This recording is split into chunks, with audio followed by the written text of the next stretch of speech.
Well, hello everyone, and welcome to today's National Soil Survey Center webinar. My name is Sean McVeigh, National Training Coordinator for the Soil Science Division, and host for today's webinar, Climate Ready North Bay, Northern California's local natural resource agencies applying Pepperwood's TBC3 applied science tools to watershed and protected lands management.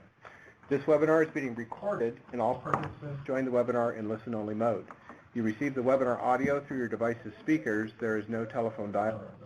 If you're having audio difficulties, please check the various ways your computer speakers may be muted or have their volume set low, including the speaker adjustments available in the Adobe Connect interface. You can maximize your webinar experience in Adobe Connect by shutting down VPN and any other programs that might compete for bandwidth. This includes email and Microsoft Outlook and instant messaging in Link, now known as Skype for Business. Please take a look at the webinar room layout. I've got pods where you can ask a question or chat to everyone. You can enlarge the feature presentation window by using the 4-arrow icon in the upper right corner of the featured presentation pod. To submit a comment or question for me or our presenter, use the Q&A pod and type in your question. We'll handle technical difficulties the best we can while hosting the webinar and interact with our presenter to answer your questions during verbal Q&A periods. I want to thank Maxine Levin, National Leader for Interpretations, for being here to support our webinar and introduce our presenter. Maxine, I'm going to turn the webinar over to you so you can introduce the topic and our presenter. Well, thank you, Sean. I'm really excited about this seminar, and this webinar is actually one of two webinars that will be related and together. This first one representing the Pepperwood Foundation and Lisa Michele. She is the CEO of the Pepperwood Foundation and will be presenting basically this very interesting model that is applied to communities where the group is using big data, and in particular a watershed basin model that uses soils data and climate data, and creates a framework that can be used by communities to sort of work through their climate adaptation strategies. The next webinar, and I want to introduce that very quickly, which will be September 8th, is with Lori and Alan Flint with USGS, that will be talking specifically about this watershed basin analysis model that the Pepperwood Foundation used in their work. So I'm going to just leave it at this point over to Dr. Michele, and please take it away, Lisa. Thank you. Thanks so much, Maxine. I want to thank Maxine and Sean for inviting me to give this presentation and training me on the Adobe Connect. So let's see how I do. Just a little bit about me. My background, my specialty area was fluvial geomorphology and applying that to riparian river restoration projects. I'm also sort of an interdisciplinary watershed scientist.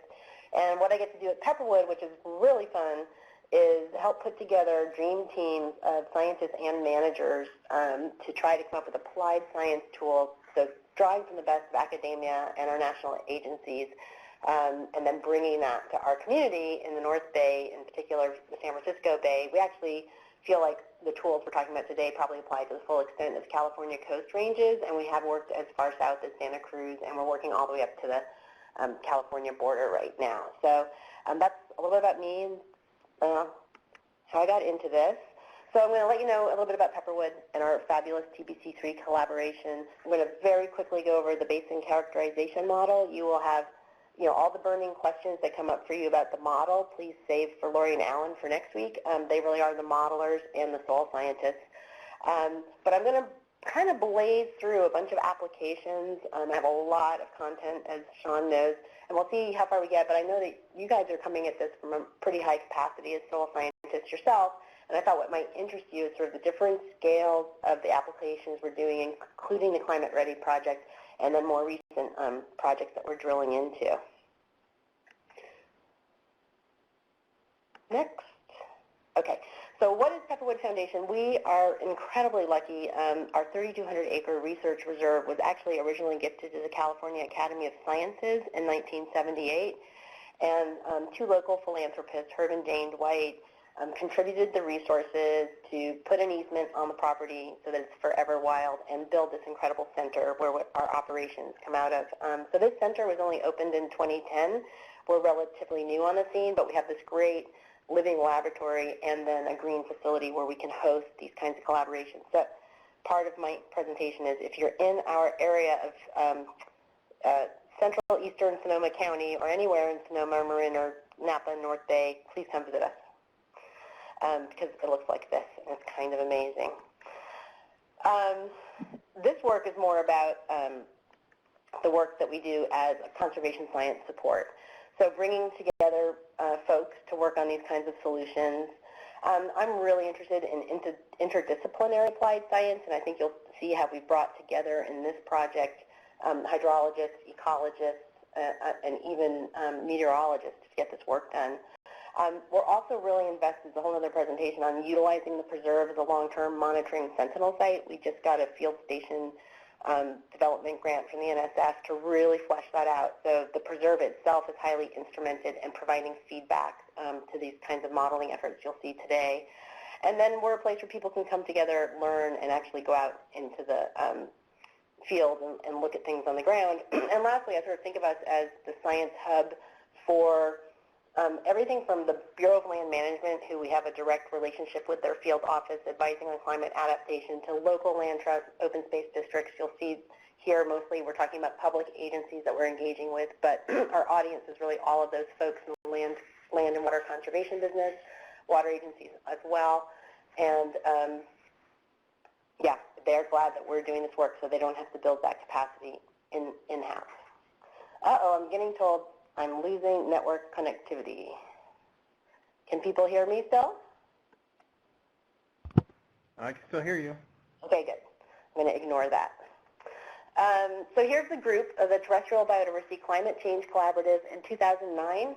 I was super lucky that my co-chair, Dr. David Ackerley, who's a vegetation ecologist in the Department of Integrative Biology, invited me to co-chair this collective, and we basically have been funded by the Gordon and Betty Moore Foundation to develop the knowledge base I'm sharing with you today and then work directly with managers to get it applied.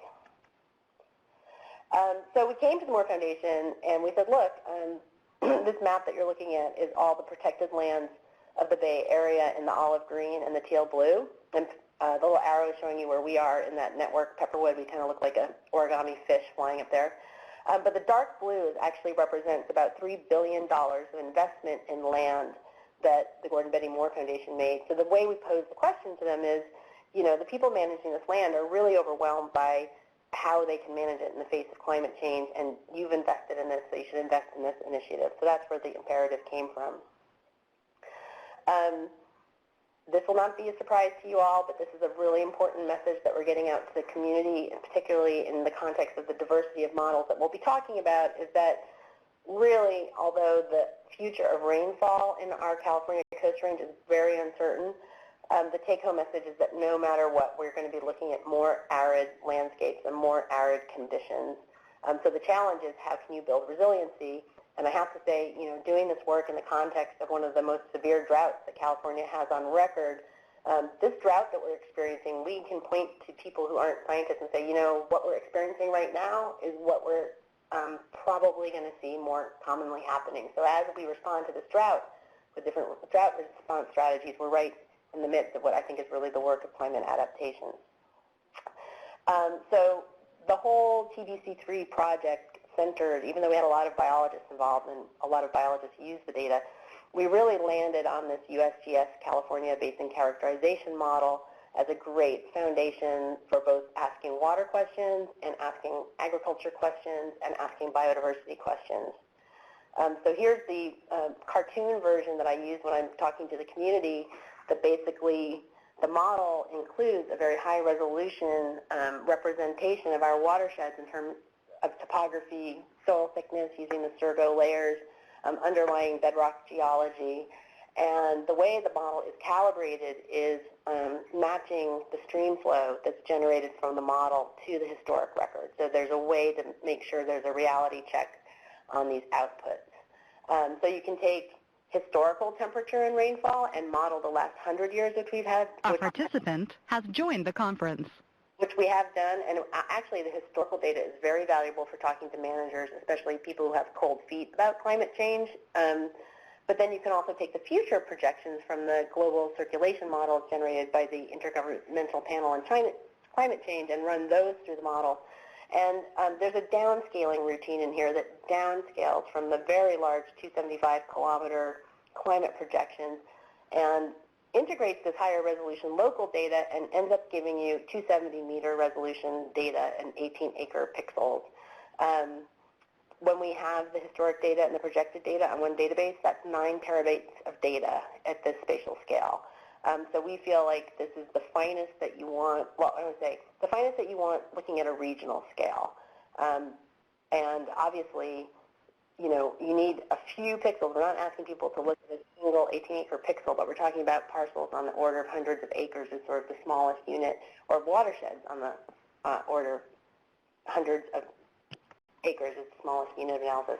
And then here's your box plot if you're interested in all the elements that go in. This is exactly what Lori will dive in deeply to next week. So the TBC3 approach was to really focus on getting the watershed hydrology and topoclimate correct, particularly in our region. We're an incredibly diverse region in terms of microclimates, as anyone who drinks wine probably knows. Translating that then to our vegetation cover, and luckily partnering with the Bay Area Open Space Council, we had a very high-quality vegetation map to use. And then we invite researchers to look at species risks, et cetera. And we're not really doing species niche modeling with this data, but others are using that in that setting who are experts about their particular species of interest. So one of the most critical things we try to get across to the community, which is probably a learning moment, is this idea of climatic water deficit. And because the model is tracking the water balance in the soil layer at every 18-acre pixel, we can calculate the potential evapotranspiration using an energy balance. But then we also know the amount of water that's in storage, and we know what the maximum actual evapotranspiration is. So the climatic water deficit, and this comes from Stevenson's 1998 paper, Nate Stevenson, who was one of Lori's advisors, is just the difference between the potential and the actual. And you know, we wrestle with how to explain this, but this is the extra water the landscape wish it had to keep up with the heat. This is the extra irrigation you're going to need as a surrogate for keeping your landscape the way you like it, or the amount of water the plant wishes it had. So it ends up being a great indicator of where plants can grow in our region. It ended up hugely refining just spatial models of where plants can grow based on microclimates. So it's been a big breakthrough for our vegetation modelers to have access to this. And then we walk through the fact that, okay, once we have this 270-meter knowledge base for all of our Bay Area counties, there are different things you can ask. The primary outputs are climate, hydrology, rainfall, snowpack. We don't actually have snow, but other places do. Runoff, recharge, evapotranspiration, soil moisture, and the water deficit. We then couple these with 2 models that came out of the TBC3 group, one by Moritz and Kratchok, which is a fire frequency model that again found a much better correlation to the historic fire record when climatic water deficit was used as an indicator of fire stress, because it's basically also giving you an indication of fuel moisture in the plants. And then there's a Ackerley lab has developed this model looking at the occurrence of native vegetation throughout all of California relative to these parameters. And then when we fast forward the climate, we can say, how is the climate suitability in the region changing for native plants? 30-year averages are what we published to start with. That's when you talk to the community about what you have confidence in. These long-term averages show the trends that we're looking at. But we have the opportunity, and we dive into it in this project, to look at annual simulations underlying those long-term trends as well as monthly seasonal data. And we did on this project bite off a daily model for the Russian River. So we've been partnering with Sonoma County Water Agency for about 5 years now, so they weren't beginners using the data. And they really wanted to get to the daily time step because they're putting this data directly into their dam and delivery operations schedule. And then again, spatial scales go all the way from the region down to large parcels. Here's a map of the Climate Ready North Bay project, which was highlighted in the intro to this, just to give you a sense. And if you look at the blue and the yellow together, that was the entire region that we were looking at. Just the blue is showing you where the daily model occurred. And we decided to work with these four counties together because they all rely on the Russian River Basin for drinking water. Not so much Napa, but the other ones. And the other water agencies and open space districts in particular wanted to learn from the Sonoma County Water Agency, which has kind of been leading the way. So one of the goals of this project was actually to engage managers at the outcome. And I've been, interested in this topic and working in this field for some years. And I often hear from managers, the darn scientists started with a model that doesn't even make any sense with respect to my world of what my jurisdiction is or what my time period of interest is or what my starting assumptions are. So we felt like we needed to engage the managers even in the selection of what models to look at based on their questions because there is such a great diversity of models out there. Very much so, the managers are extremely pragmatic, and they're not so worried about the highly mitigated scenarios that aren't very different from today. Right now, they want to know what it looks like if mitigation is not successful, if we stay on the business as usual path, and not surprisingly, a lot of them wanted the worst case scenarios. So the worst case of flooding type scenarios and the worst case of drought type scenarios. And if you know our area at all, these are actually events that can both happen in 1 year in California, like last year. So this is the climate space that we introduced the managers to. This is a stretch to get their brains totally around it. We spent about 3 hours in this first workshop just helping them to get this graph.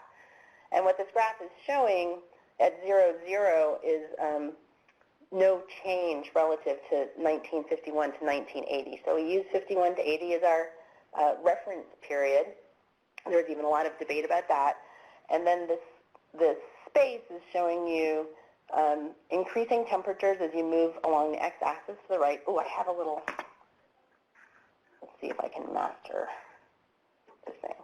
So as we move along here, here's the historic average. And as you move along here, I guess I have to slide them. This is increasing temperature in degrees Celsius. We haven't translated this yet to Fahrenheit for our guys. So that shows how much warmer the model is than the long-term average for 51 to 80. These are all 30-year averages for end of century, 2070 to 2099. And then right here is the ensemble mean. And a lot of times managers are very pragmatic and they say, well, why don't we just average all these scenarios and use the average value? And it's a really important, again, learning opportunity to say the average of all the models doesn't really mean anything because the models are only physically representative one at a time. But we did use this number 3 model partly because we said, okay, well, this one's pretty close to the middle. If that's what your boss wants to know, a moderate scenario, there you are. But they really wanted this highest rainfall scenario that's moderately warm, and they really wanted this lowest rainfall scenario, which is the warmest of them. So this is what we call the warm and high rainfall and hot and low rainfall, and the middle one. So we generally focused on these 3 with the managers, but we also included some more optimistic and mitigated scenarios. These 3 actually allow you to look at the same amount of warming and really isolate the impact of different rainfall scenarios.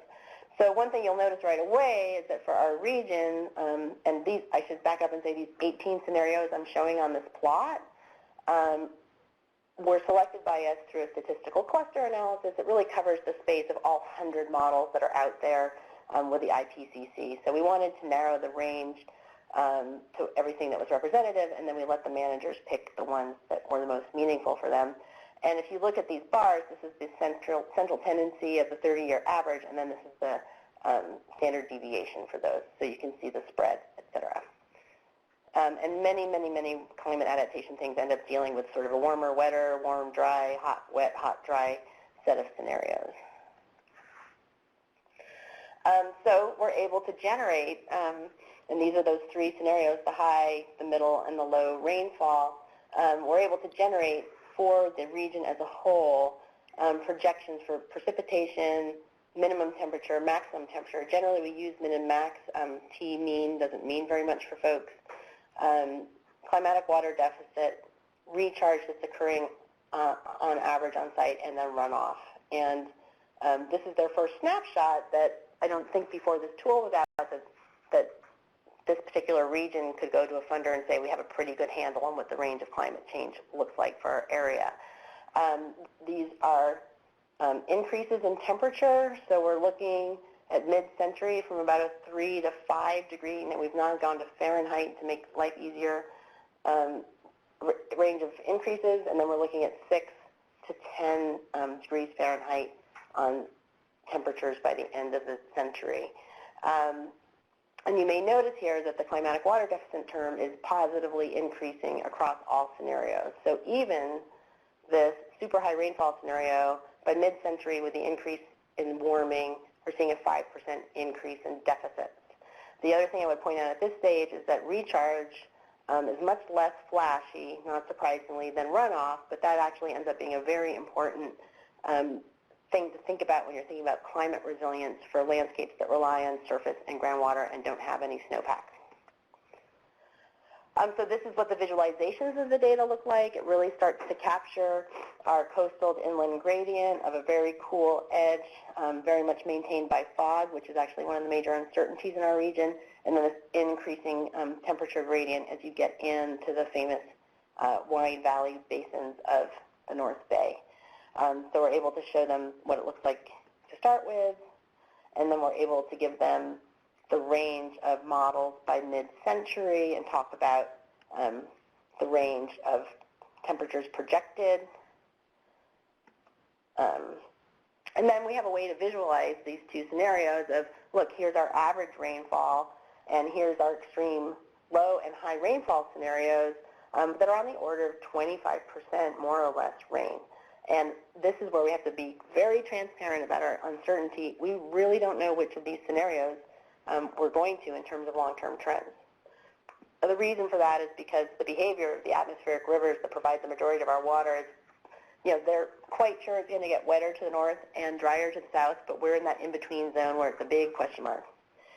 So, one of the things we can start to ask when we start to unpack the annual data, and we have to be very careful to say this annual data is not a prediction or projection, but it's what underlies the 30-year models. How is just rainfall likely to vary? So we're able to look at all the different scenarios, compare it to the 90th and 10th percentiles, compare them to the extremes of record, whatever people are sensitive to. 1976 is a year that everybody remembers in terms of drought, so that's always a good one to use as a reference. And what we find in the red box is actually droughts and floods on average with the data set we used are projected to increase. So in terms of annual events, you're getting more extreme highs and lows in almost every scenario, but for the super droughty scenario, which has almost no highs. So what we were able to do is to take the temperature and precipitation database and explain the sort of landscape level changes that we might see. Not sea level rise, which every climate adaptation project, everyone thinks is going to be sea level rise, which I can read. So here's just some examples of drilling into what does this look like for the Napa Valley. Again, we were able to give the Napa Valley their own climate projections within that context of the region, and they're actually looking at much larger increases because they're in that inland location in terms of temperature. And here's where we can start to use tools like the climatic water deficit to answer really practical questions, which are, how might irrigation demand end up increasing as a result of this environmental pressure of increasing temperature? So here's some maps that we could use to address that. Here's your worst case scenario of hot and low rainfall, and you're looking at the changes in water deficit over time such that by the end of the century, they're looking at a 6-inch increase. Again, we're measuring this all either in inches or millimeters. So basically, it's saying you'll need another 6 inches of rainfall to keep up with the demand for whatever you have growing there right now. This is pretty important information when you have a multi-billion-dollar crop on your valley floor. And as you can see, one of the things we can look at is that there's actually some areas that are projected to change more and some areas that are projected to change less based on their underlying soil characteristics. This is another way to visualize it as a time series. Now we're actually just isolating the agricultural lands and looking at that annual time series. But again, you see the trend is increasing even for this high rainfall scenario. So in the last 30 years, you have a 10% higher deficit than our reference period. So tributaries to flooding, we're worried about droughts, we're worried about floods. Now the model only does monthly time steps. That's the finest time step you can get. But when you have very high rainfall months and very high rainfall years, you can bet there's probably flooding on the Napa River. So this is actually showing that in the high rainfall, yes, you're looking at a lot more extremes. I guess the silver lining of the drought is you'll have less flood problems. But even this moderate scenario has twice as many extreme events as the previous 100 years. So the flow regime questions are important. The Napa Valley is actually one of the last remaining bastions of native fish diversity in the San Francisco Bay Area, which not everyone is aware of. We are able to isolate low flow conditions and have things that the fisheries folks could look at to say, what does this mean for fish? And I think there's more research to say how do low flows affect fish, but this gives them some scenarios to look at. The seasonality of the hydrologic cycle, this is always interesting when you're working in climate adaptation. The guys growing the grapes already know, if you look at this bottom line, bud break in the Napa Valley is happening earlier than ever before, thanks in large part to the warmer and drier conditions. So we've developed this way of visualizing the seasonal water diagram. This is really a prototype, and if anyone on this call or who follows up has feedback on this, this is our attempt to help visualize the water cycle where every different color is showing the accumulation of water in the soil, the accumulation of recharge, the amount of runoff that's occurring, and then AET, which is a very interesting parameter because it actually is an indicator of primary productivity. And then we also plot the CWD, so you can see the difference in CWD and then the tabular data that matches these are over here in terms of annual averages. So we're looking here at a less shoulders on our water cycle, maybe a pointier water cycle, and what a lot of people are concerned about is less water available in the springtime, which is what really drives our irrigation demand. So here's a question that's added a few slides, but the California Climate Commons, which is maintained by the California LCC, is now hosting a tool that we developed. It is a beta.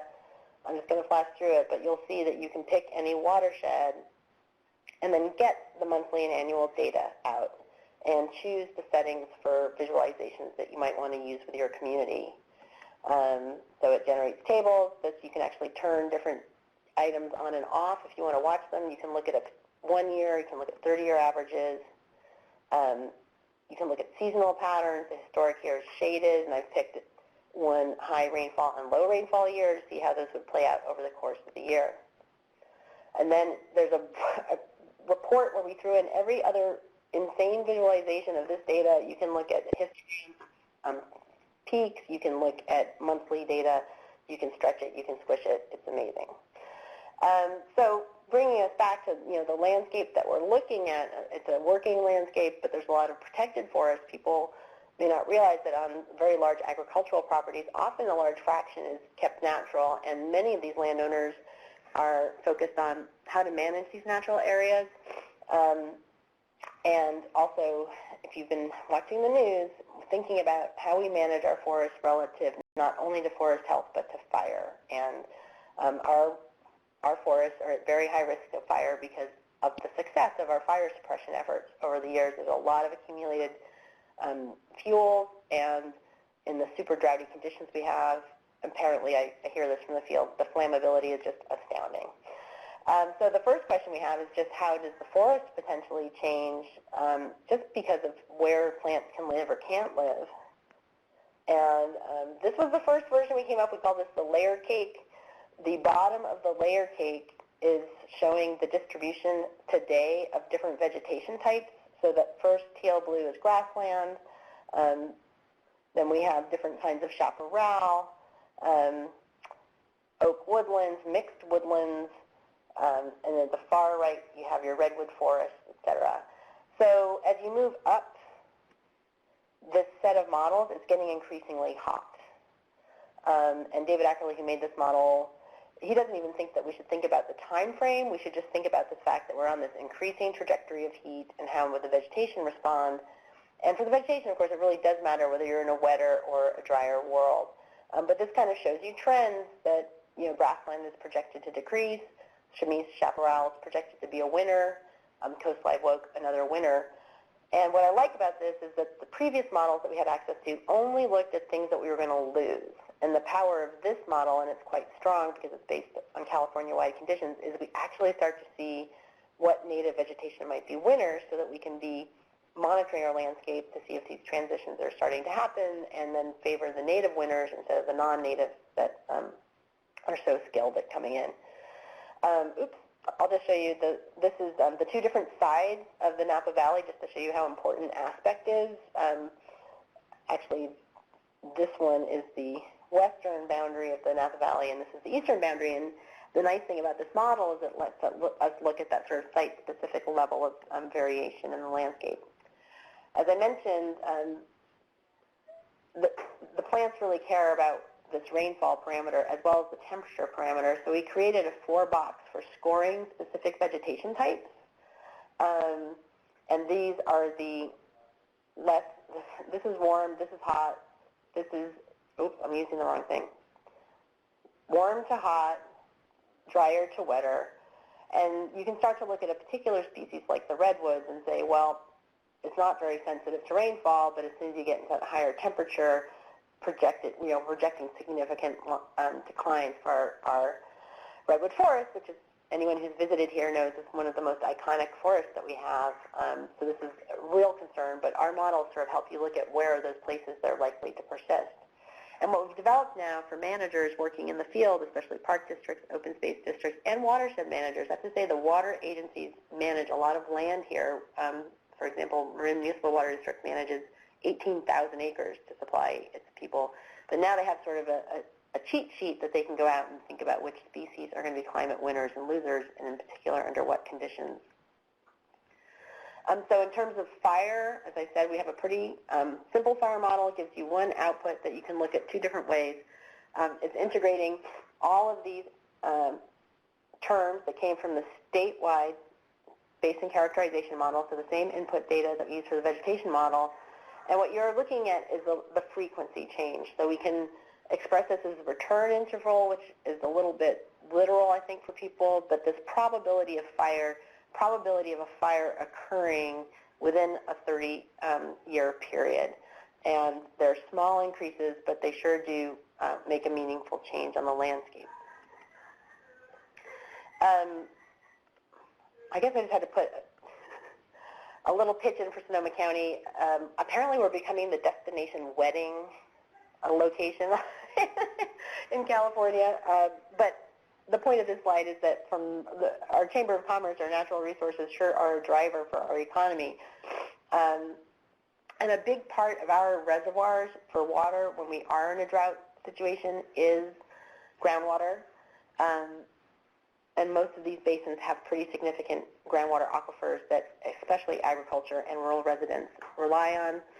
I didn't think this was going to happen in my lifetime, but I guess this is the silver lining of this year's drought, or this extended drought, is that we have a Sustainable Groundwater Management Act. So we're actually required now to come up with sustainable plans for groundwater, and we've actually been leading the way in Sonoma on this.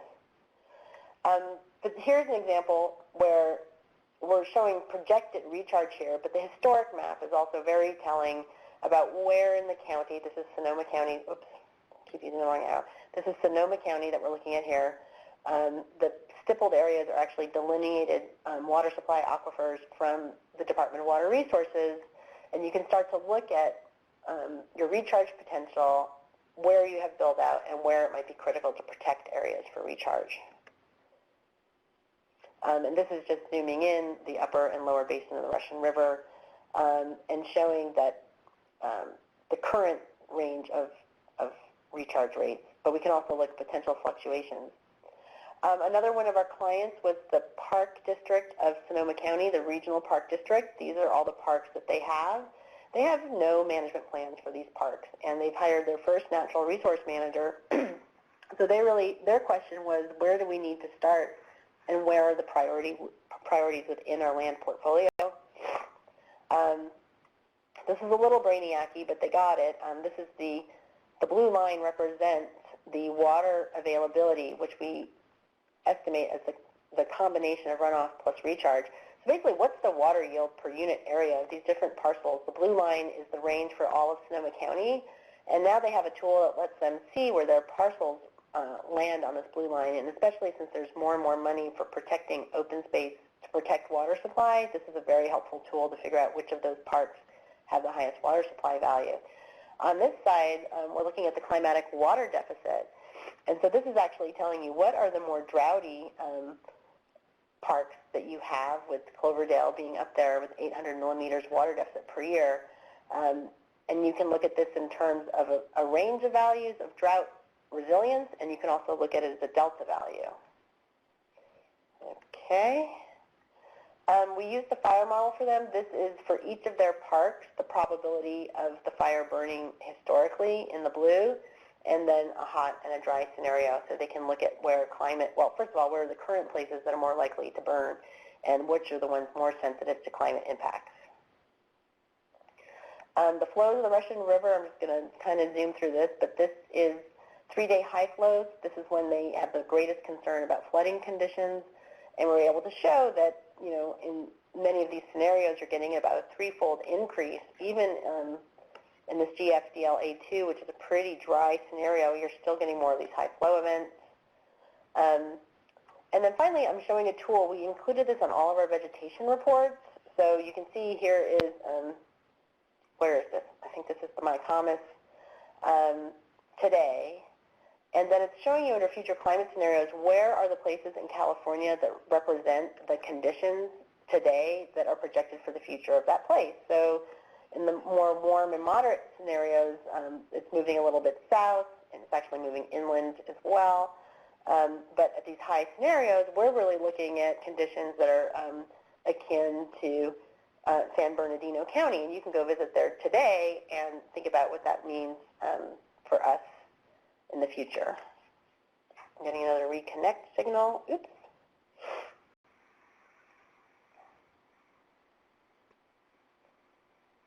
I'm getting a reboot. Okay. Can everyone hear me? So where are we headed with this? What are kinds of solutions we can talk about? So I'm going to just talk about this very quickly. Habitat corridors and landscape connectivity are obviously a big climate adaptation strategy. Right now, we just got funded by the California LCC to look at this whole region. The red is where we're located on a sort of core scale corridor analysis. We're applying this at Pepperwood. This is actually in this panel, and we have actually now released this. This is a 10-meter basin characterization model. So we're looking very closely within the confines of our own preserve, which actually has almost every dominant vegetation type in the California coast ranges, and thinking about impacts at this micro scale. This is another tool that we generated that you can actually put in your own parcel boundary and get the report you're looking for. And here's the resolution that we get with a 10-meter model using the BCM. It allows us to really start to think about at-risk areas on the preserve, what are the kinds of water deficits that our native vegetation occupy at this site level. This is showing us comparing all our different oak species. We have 9 species of oak at Pepperwood, and being able to see what kinds of water deficit space they can occupy. Drier places, wetter places, you know, the wetter places could be our refugia. The drier places could be where there is seed stock for very resilient plants for the future. AET, we have not worked with this very much, but this is basically showing us productivity estimates across the preserve. We can look at the variability, thinking about not just the magnitude of change, but how variable that change is going to be. And this is our sort of conceptual framework. We've just released this adaptive management plan about different locations on the preserve relative to their relative aridity and then the amount of year-to-year stress that they'll be thinking of. And how do we think about those spaces in terms of monitoring and seeing them as a resource in the future for resiliency. I mentioned our Sentinel site. There are all the different sensors.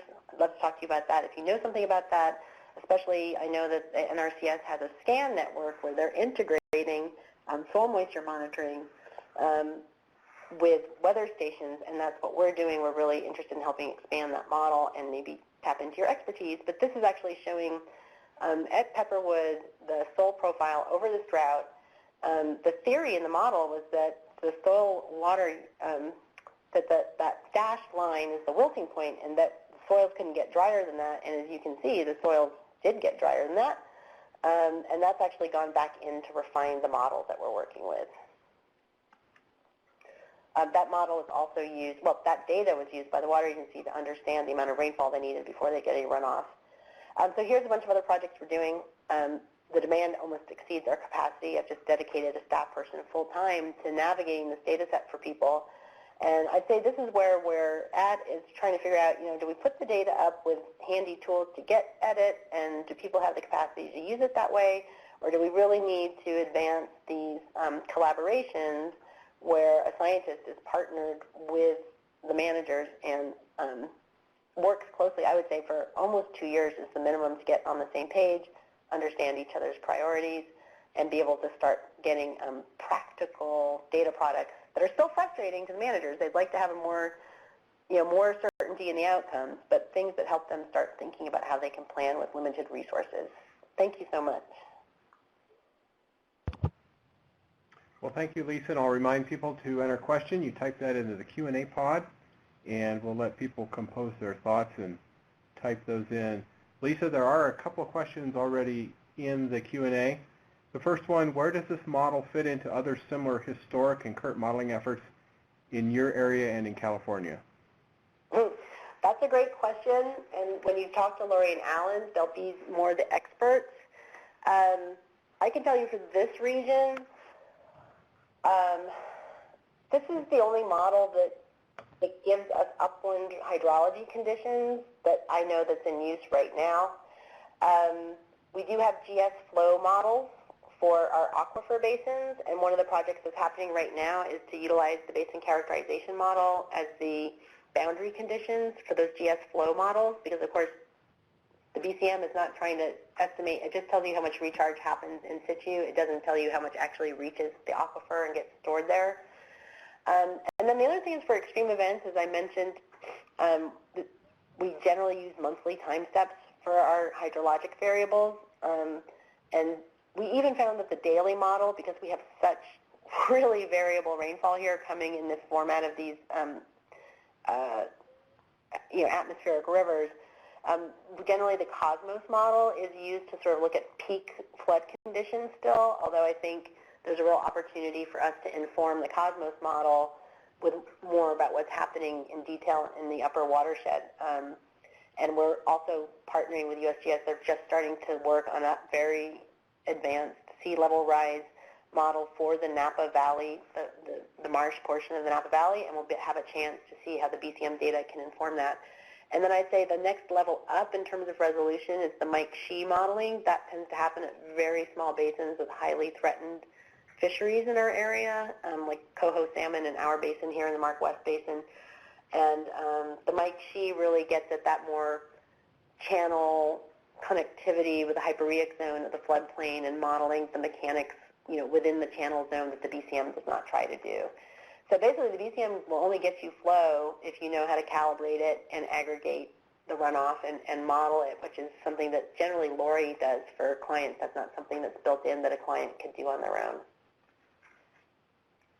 All right, the next question may be more for the Flint webinar, but can you show what data elements you are using from Survey or soil data set? I think I might totally punt to the Flints on that. The one thing I can do is go back to, let's see, I'd have to go way back, but yeah, I could guesstimate that for you, but I couldn't speak to it eloquently. But we definitely, the depth is critical. The texture is critical, and the other basically physical parameters, the K factors, et cetera. But they've done a lot of work on that because the first version of the model was StatsGo data. So to really get into the fine relationships and the improvements they got with the Surgodale, I'll let them address that. I'm almost there. There you go. Well, there are some of the terms on the slide as well. I think the real tricky part of the model, as a fly on the wall, is the getting the transmissivity of the bedrock. That's what really has to, I mean, the soils, I think, there's pretty good data on, you know, how permeable underlying bedrock is something that they calibrate using the stream flow. So they use the stream flow records historically to make sure they're getting that ratio of what actually reaches the stream versus what's getting into the deeper layers. All right, next question. Could you talk a little more about recharge as the most precious water resource and how the bedrock controls recharge versus runoff? And what was the second part? And how bedrock controls recharge versus runoff. Okay. Well, this is really something that's emerged from the work that we've done with the conservation planners. And as I mentioned, in California, there's more and more of a realization that what I call land equals water. And I can't believe it's taken me this long as a hydrologist to realize this, but we get our water from our protected lands. And because we deal with ephemeral, Mediterranean climate, ephemeral stream systems, we really feel like protecting those recharge zones, those very high recharge zones, is actually critical to protecting stream flow, the health of our streams, and our water supply. Bedrock, hard bedrock-dominated landscapes, and we do have some bedrock that's pretty permeable, but where you have bedrock closer to the surface and less permeable bedrocks, you're definitely going to see more runoff, less recharge in those zones. And then where we find the most recharge is happening in these deep soils that allow storage to happen, as well as the highly porous soils like alluvial fans and quaternary deposits. So you're getting a lot of your recharge in valley bottoms, et cetera. And I would qualify that to say the one thing about deeper soil areas and deeper soil mantles is you do also have more capacity for that, for evapotranspiration to be higher in those zones as well, because they're storing more. They can also, transpire more. Did that answer the question? I think so. I'm laughing a little bit because the person asking the question, of course, is an expert on the topic. Lisa, I like that idea of prioritizing the park parcels by drought susceptibility. I thought that was a interesting application, one that I hadn't thought of before. Yes, and one slide I didn't try to cram in, but it's been really valuable, is thinking about looking at the magnitude of climatic water deficit increase in a place and relating that to the historic variability. So when we start prioritizing parks, for example, what we're interested in are where are those parks that are going to occupy a climate space in the future where maybe they're a whole standard deviation away from their historic condition. And we felt like this is important because some of these very high water deficit zones are very well adapted to high water deficits. So to say just because it's a high water deficit doesn't necessarily mean it's going to be more stress, but to say the change in the water deficit exceeds the rate of historic variability. And the interesting thing about looking at it that way is sometimes the coastal areas become a priority because they have such low water deficits and low water variability to start with that as you start, smaller increases in a more stable area could be more destabilizing than a big increase in an area that's adapted to a lot of instability. So that is an approach that we're really finding effective. All right, another question, and it's kind of a longer one. Could you explain how you estimate crop coefficient for obtaining the actual evapotranspiration given the heterogeneity of plant species and associated variability of leaf area index on the various landscapes for the water balance model? I am definitely punching that to Alan Flint because he can give you the exact answer, and I would be way too much winging it. But the answer I know is that there's this assumption actually that the cover is in balance, is in equilibrium with the place, and beyond that they're right now redoing the model so that you can tweak a lot of these land cover variables. So that's definitely an Alan question. All right, Lisa, well, that has exhausted our questions, and just encourage people to tune in September 8th for our next webinar. Lisa, I want to thank you for your time and effort to make this presentation today, and thanks to all participants for joining in. We had more than 50 people join today's webinar. The on-demand recording of this webinar will be available on our National Soil Survey Center YouTube channel within a couple of business days, so feel free to let your colleagues know about this training opportunity, and this concludes our webinar presentation. Thank you very much. Thanks, I Lisa. appreciate everyone's attention.